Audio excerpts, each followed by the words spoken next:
Кыргызстандын 104 гектар жери коңшу Тажикстанга кантип өтүп кеткени, кимдердин тиешеси бар, эмне үчүн чек ара чечилбей келе жатканы тууралуу маселе коомчулукта кызуу талкууну жаратып келет. Аталган маселе боюнча өлкө башчы Садыр Жапаров журналисттер менен өткөргөн маалымат жыйында ачык пикирин билдирди. Анда өлкө башчы чек араны тактоодо Тажикстан тарап менен Мадумаров кол койгон протоколу себеп болгонун белгиледи. Тажикстан ортосунда өз ара жер тилкелерин бөлүштүрүү маселеси 2005 жылдын 18 майында Дүйшөмбү шаарында макулдашылган. Ал кезде Адахан Мадумаров вице-премьер болуп турганы айтылат. Адахан Мадумаров Совет Безопасности болуп турган мезгилде кол коюп берип салган протокол бар экен мына Кимонда.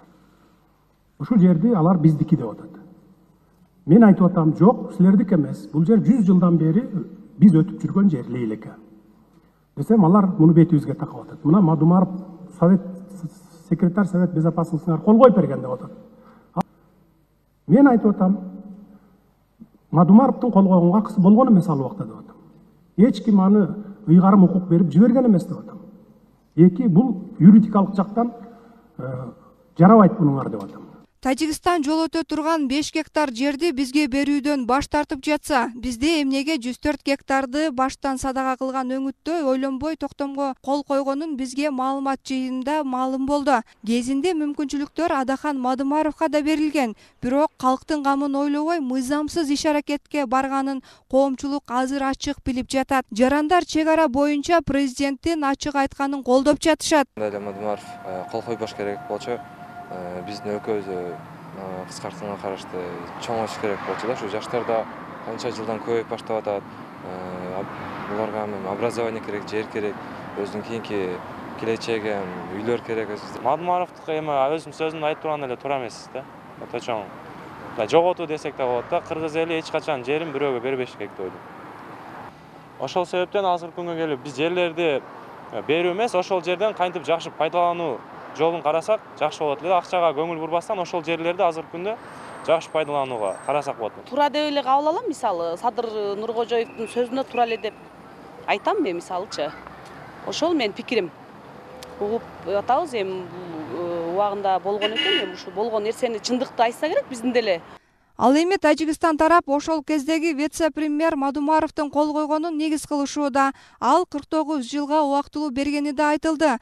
Бул көйгөйлүү маселеден улам Баткен эли бир топ зыян тартып, чек аранын тез арада чечилишин талап да кылып келишкен эле. Мадумаровдун жер боюнча Тажикстан менен Кыргызстандын ортосундагы ошол баягы бир 270 метр жерди Мадумаров мыйзамсыз берип жибергендигин президент өзүнүн совещаниясында айтты го. Бул туура. Мадумаров ал койгон ошол подписи ошол протоколго жерди берип аткан өзү ал мыйзамсыз. Президент өзү деле айтып атпайбы, биринчи ал жогорку кеңештен өтүш керек эле ал документ. Ошол Кыргызстан Тажикстанга жер бериш боюнча. Даже 270 эмес ошол 1 метр бир жерди дагы жогорку кеңештен кийин ал президентке бармак. Ошол документ. Анан президент кол койгондон кийин күчүнө кирмек. Эми бул жерде президент өзү деле айтты го, Мадумаровдун күнөөлүү экенин бул иш боюнча. Эми күнөөлүү экен дегенден азыр биздин укук органдары ошол президенттин сөзүн колдош үчүн ал сөзсүз алар кылмыш ишин козгош керек Эми бул чоң көйгөй эки мамлекет ортосунда чечилиши керек дешет серепчилер. Бул тууралуу соц тармактарда дагы ар кандай пикирлер айтылууда. Канткенде дагы ал согушуу менен, талашуу менен чечилбей тургандыгын менимче эки өлкө тең түшүнүп эле турат. Анан эми бизде ички саясатта мындай маселе факт баягы бар. Ал колдогу документ азыр. Ал күчүнө кирбеген күндө деле ошол баягы меморандум катары кабыл алынгандыгын алар дагы айтып атат да. Мына ушул маселеден улам Баткен облусунда бир нече жолу ок атышуулар, өлүм менен аяктаган учурлар катталган. Зарина Рахманбердиева, Маруф Шакиров, Ынтымак.